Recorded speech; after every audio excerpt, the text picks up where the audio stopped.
Yan, so magandang araw sa lahat mga kanokma. So ito nga pala yung isa sa mga palaro number 30 natin na 3/4 white Kelso cross sa 1/4 super sweater ng Firebird Game Farm. So both parents po nito ay Firebird. Tapos ito po ay national banded. Ayan po, so makikita nyo napakagandang manok. Medium high station. Tapos pulang-pula yung muka. Tsaka higit sa lahat mahusay at angat sarado. So ito yung isa pa niyang kasama sa ipapalaro natin. Yan. So ito naman yung isa sa mga palaro number 30 natin. Kasama to ng 3/4 white Kelso. So ito naman yung Tornado Hatch cross sa Gilmore.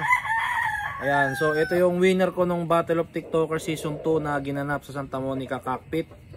Ayan. One time winner. Gilmore Hatch cross sa Tornado. Ayan, so napakagandang manok, 170 lang per slot.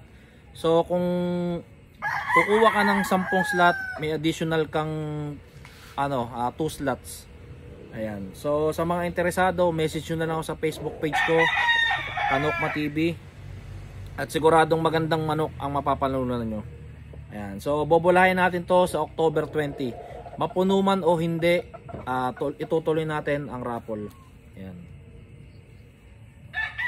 Yan, so ito naman yung isa sa mga palaro number 30 natin. Kasama to ng 3/4 white Kelso. So ito naman yung Tornado Hatch cross sa Gilmore.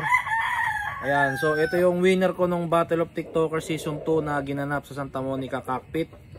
Ayan, one time winner. Gilmore Hatch cross sa Tornado.